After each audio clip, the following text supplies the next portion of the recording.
Всем привет! Это канал Лесные. Спасибо, что с нами. Сегодня я один лесной. Никто со мной в лес решил не идти. Я решил пойти. И сегодня будет много интересного. Я попытаюсь сделать один необычный тип костра. Будет еще несколько лайфхаков, которые, в общем-то, предназначены для того, чтобы как-то упростить свое нахождение в лесу. Ну, в общем, обо всем по порядку. Итак, вот это место я выбрал в качестве стоянки. Я здесь уже раньше бывал. Мне оно нравится тем, что оно такое уединенное. Со всех сторон и пихты, и елочки стоят. Вот в центре я здесь сделаю костер.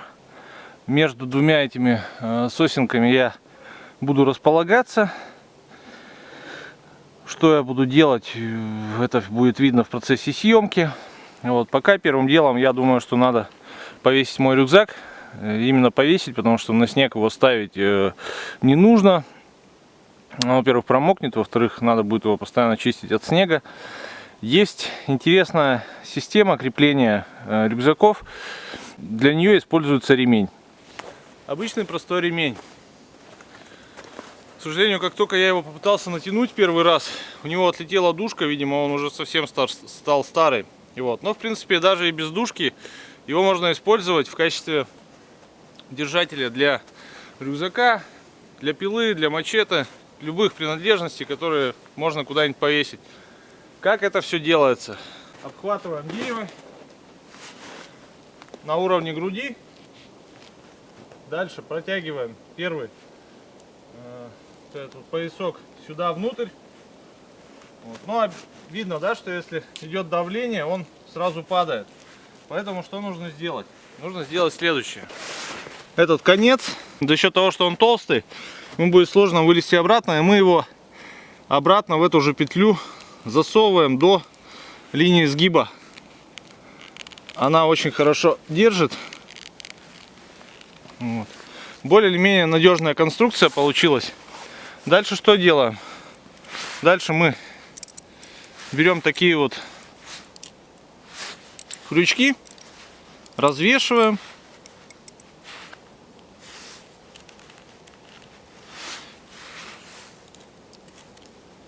И у нас получается очень такая простая, удобная система крепления.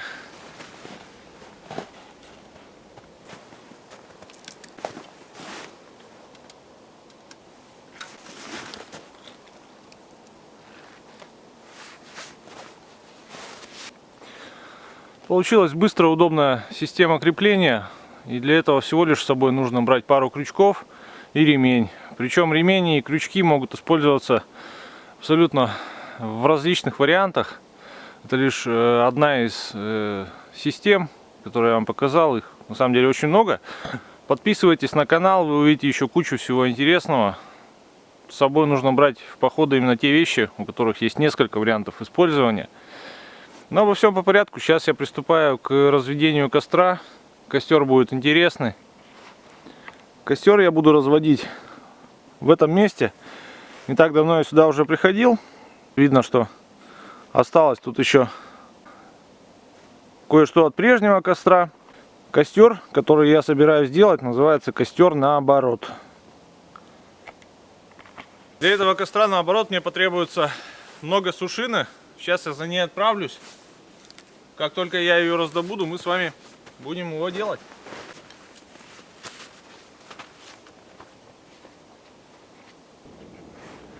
Так, вот такое я старое дерево нашел. Сушину нигде не увидел, поэтому буду довольствоваться такими более-менее большими ветками. Вообще делается из дровишек побольше, тем не менее то, что есть. Поэтому сейчас я быстро запилю здесь все дрова и начну делать костер. Поехали.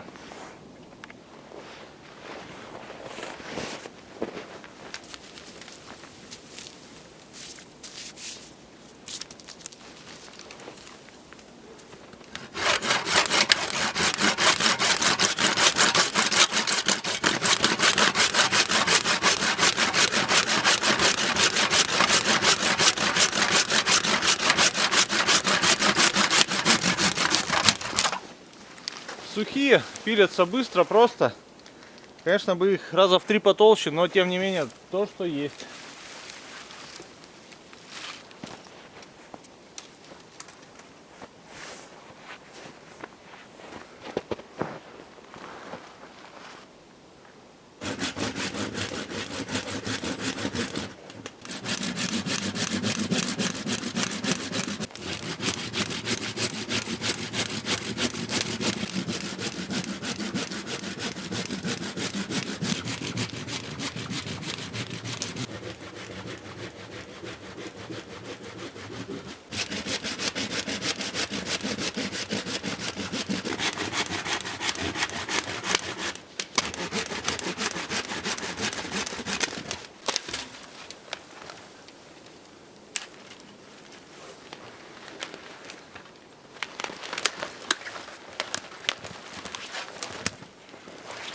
Дрова готовы.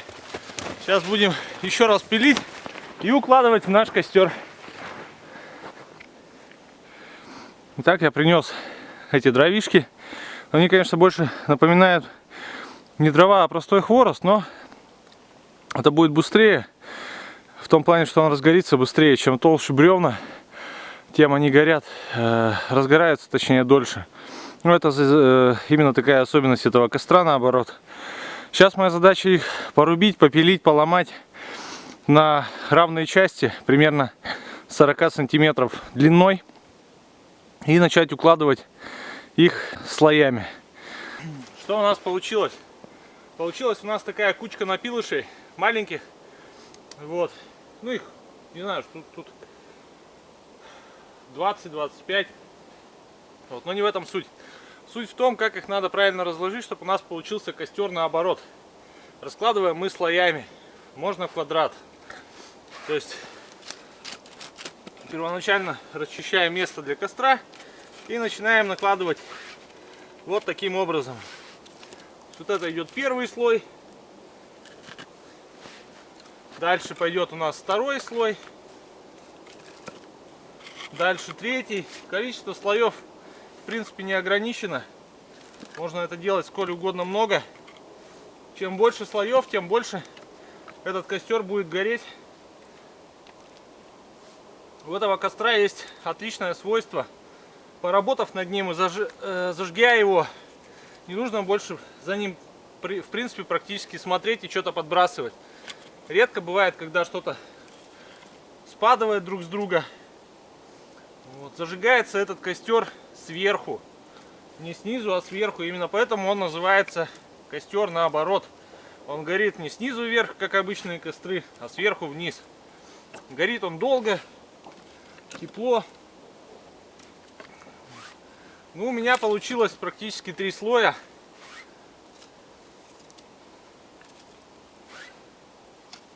Так, ну сейчас вот еще на 4-й мелочевки накидаю.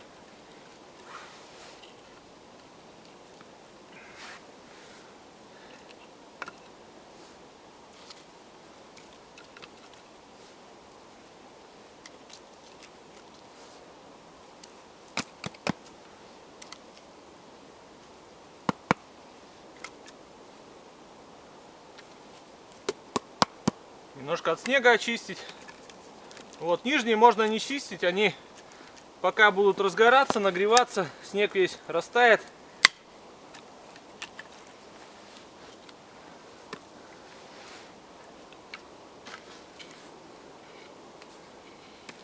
Единственный минус у этого костра — его долго разжигать. То есть вот когда несколько слоев, он может минут 40 разгораться. Под разгораться я имею в виду полностью загораются все слои. Вот. Ну что, мелочь мы оставим. То есть вот эта база для костра наоборот. Сейчас моя задача выложить здесь, положить растопку, зажечь и немножко поддерживать обычный костерок вот на вот этом, на этих слоях. Чем я буду топить? Один из лайфхаков по растопке. То есть это обычная точилка. Вот, при помощи нее можно сделать замечательную растопку. Мне нравится использовать точилки с таким багажничком, хранилищем. То есть берем обычную палочку ветку сосны. Там, главное, чтобы она была сухая. Вот, засовываем сюда и начинаем точить карандаш. Вы видите, что получается такая стружка, очень сухая, она отлично загорается.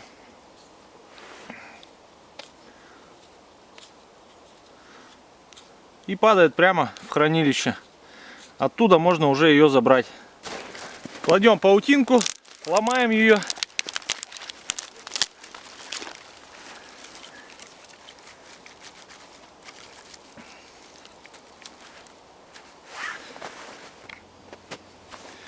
Еще немножко стружки.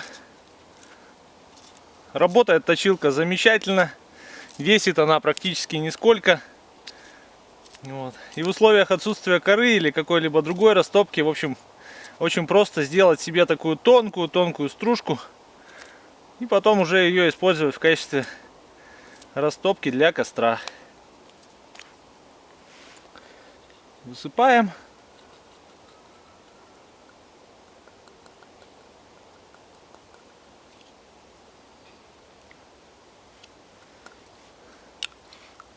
То, что там остается, можно выгрести как раз этой же самой палочкой, которая у нас получилась. Растопку кладем вниз. Она очень быстро поможет вспыхнуть этой паутинке.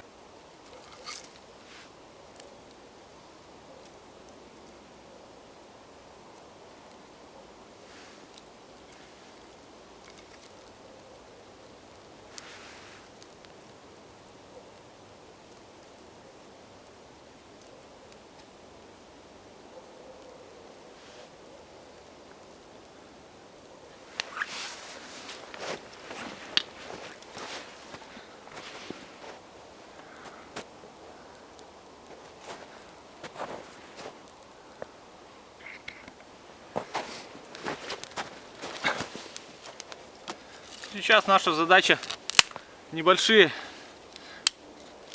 прутики подкладывать, чтобы костер разгорелся более-менее хорошо.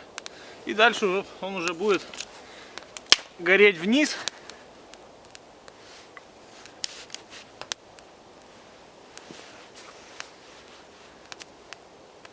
Вот то, что я выкладываю сейчас, это обычный шалашик, который быстро загорается.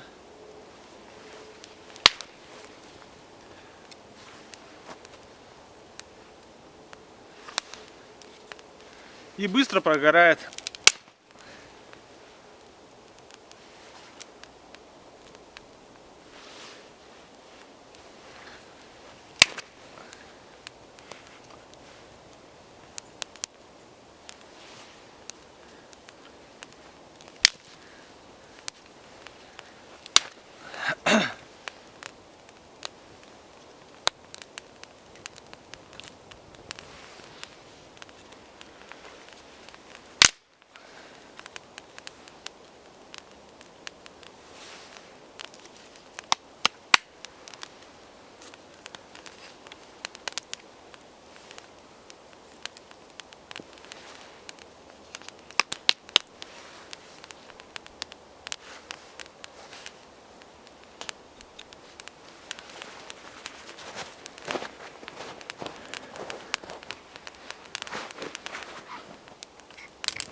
Пока костер разгорается, у меня есть немножко времени, чтобы обустроить это место, подготовить его к моему отдыху.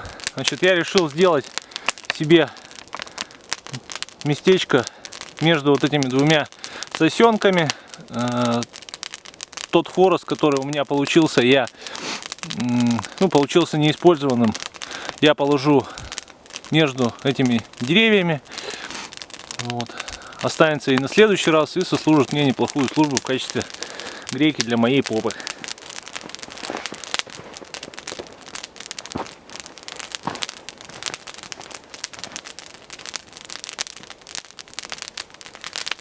Так, для начала немножко трамбую снег.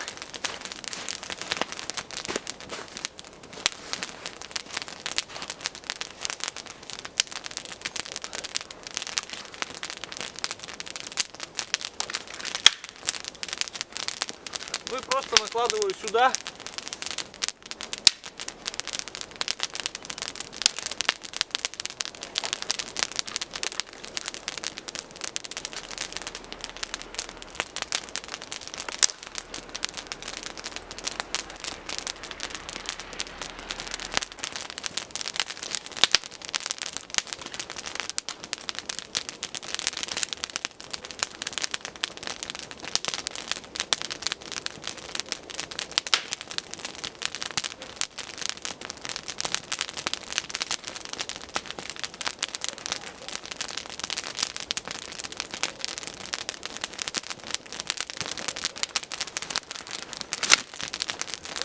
Получилось вот так. Все просто, не очень эстетично, но крайне удобно. Рядом у меня есть рюкзак. Рядом висит, сейчас будет висеть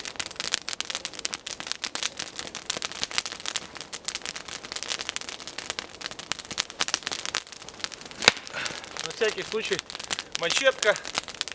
Костер, видите, разгорелся. Ну, начинает разгораться. Верхний слой еще только-только занимается. Я очень хочу попить кофе. Сейчас займусь приготовлением и отдыхом. Сейчас я приготовлю себе кофе. Сегодня я взял с собой не котелок, а вот такой набор из 2 мисок. На мой взгляд, очень удобно. Для, скажем, одного это, ну, самый лучший, идеальный, на мой взгляд, вариант. Значит, внутри здесь что хранится? Внутри хранится у меня кружка такая походная, кружки, щеточка, кружки, листок. Кружка обычная, двухстенная. Раньше здесь была еще ручка, вот, но чтобы влезала сюда, я эту ручку убрал. И теперь она, в общем-то, как такой аксессуар для вот этих мисочек вполне сгодится. Вот. Воду вскипячу я прямо здесь, прямо на этом костре, пока на нем еще можно еду готовить. Небольшая чистка котелка новогодним снегом.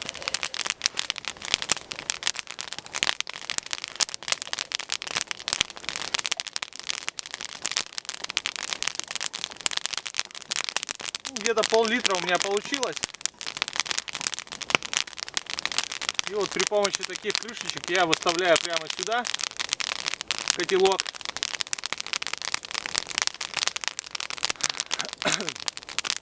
Стенки у него очень тонкие и быстро прогреваются. У меня минут через 5 уже будет свежесваренный кофе. Есть одна особенность. Чем больше расстояние между вот этими палочками в одном слою, тем он быстрее начинает загораться. Если вы кладете палки прямо рядом друг с другом, процесс возгорания будет идти дольше, и, соответственно, костер будет гореть дольше. Вот. Ну, я вижу, да, уже второй нижний слой горит. Третий, четвертый пока еще нет. Ну.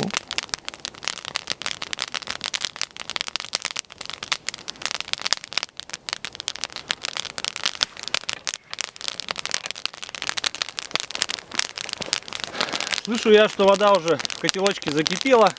Буквально мне даже показалось, меньше 5 минут прошло. Эти штучки, ручки абсолютно не горячие. Ну, они холодные. Хотя вода кипяток внутри.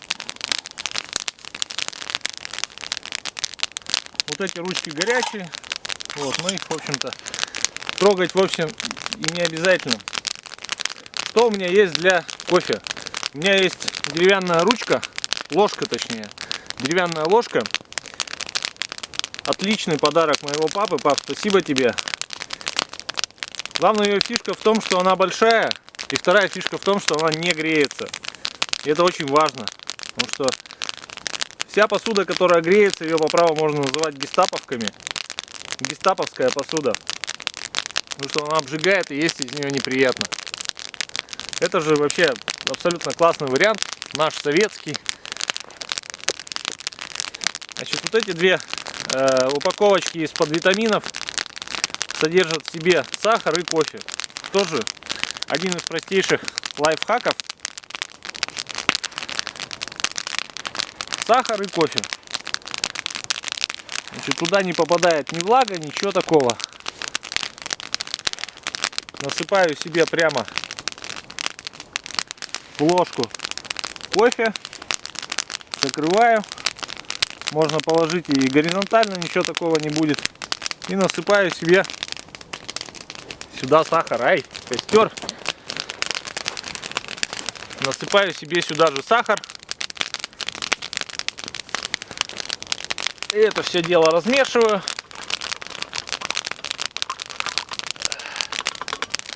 И с удовольствием сейчас буду пить. Все просто. И эта простота, она просто великолепна в лесу. Всем советую выходить в лес, жечь костры с соблюдением техник безопасности. Пить кофе, пить чай.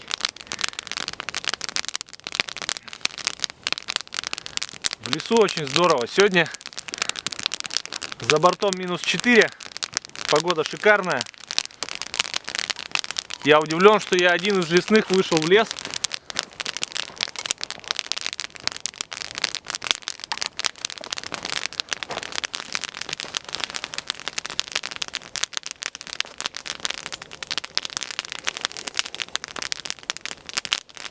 Шикарно. А чтобы кофе был еще слаще, у меня есть с собой шоколадка.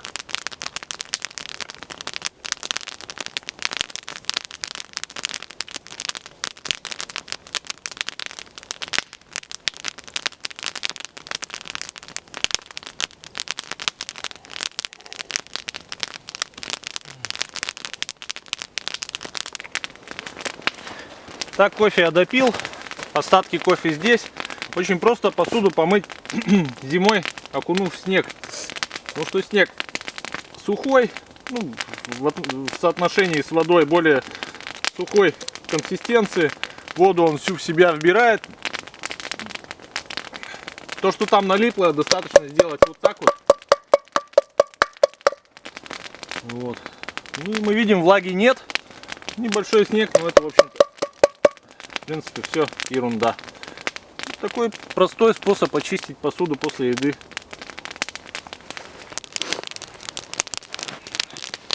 Первый слой у костра достаточно быстро прогорел. Второй тоже хорошо горит. Горит уже и третий, четвертый. Я вижу, тоже начинает заниматься. Вот. Ну, в общем, техника костра не шибко сложная. Но единственное замечание — это то, что нужно делать больше дрова, больше поленья брать. Тогда он будет отлично гореть и очень долго.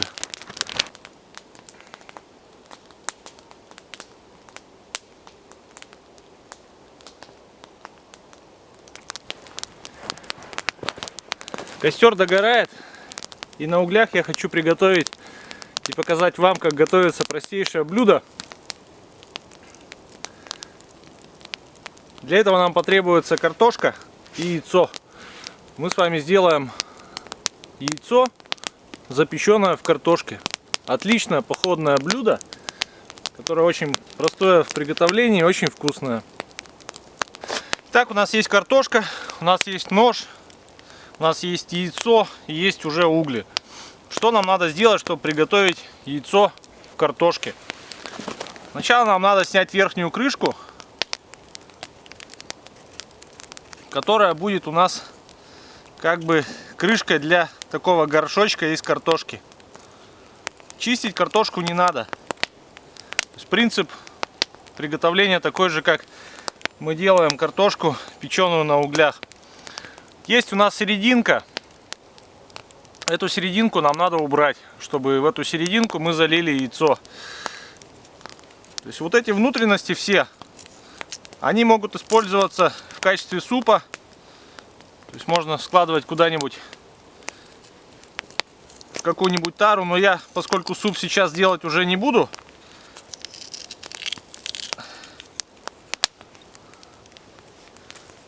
внутренности мне не нужны. Что делаем сейчас? Кладем картошку.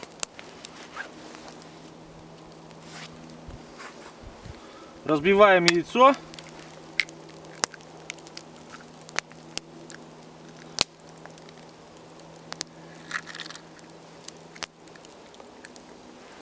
И это яйцо выливаем в полученную картошку. Можно добавить соли, кому как по вкусу, но я вот решил сделать это без соли. Закрываем. По факту у нас получилась такая вот картошка с секретом. И протыкаем эту картошечку такой вот палочкой до края, чтобы крышка не открылась. Вот. И теперь по факту просто начинаем жарить картошку в углях.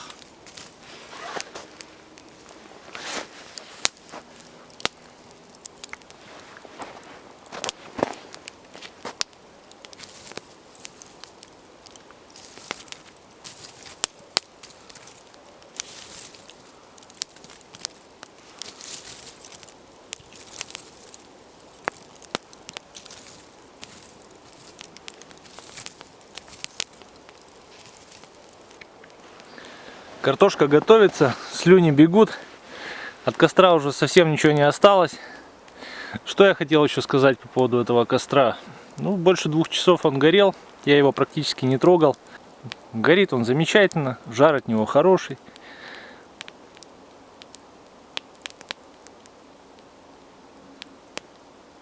Так что пользуйтесь.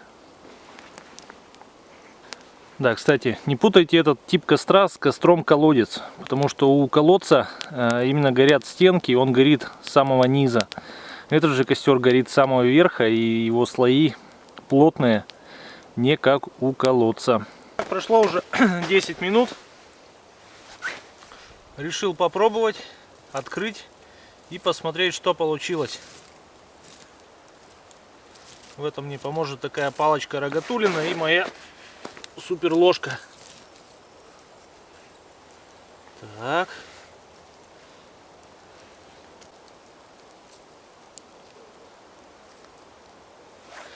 В итоге вот что получилось.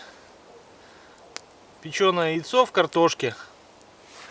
Сейчас я попробую, как на вкус, но я знаю, что получается это просто замечательно. То есть такой желточек, не до конца запеченный, именно как я люблю.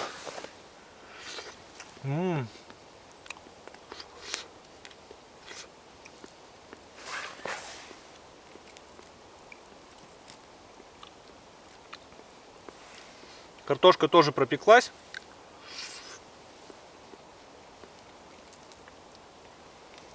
Это очень вкусно. Это очень вкусно. Поэтому используйте этот простой рецепт. Действительно простой. Это вид из того места, где я сейчас сижу. Внизу костер. Точнее, то, что от него осталось. Спасибо всем за внимание. Сегодня я действительно здесь отдохнул, расслабился.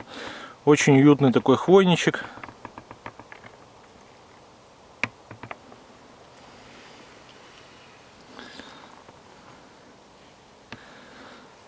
Еще раз спасибо за внимание. Всем пока. Подписывайтесь на наш канал Лесные. Сами становитесь лесными. Смотрите нас. Лайкайте, дизлайкайте. Если не понравилось, все равно подписывайтесь. Потому что вас ждет еще много интересного. Отписаться вы всегда успеете. Всем пока.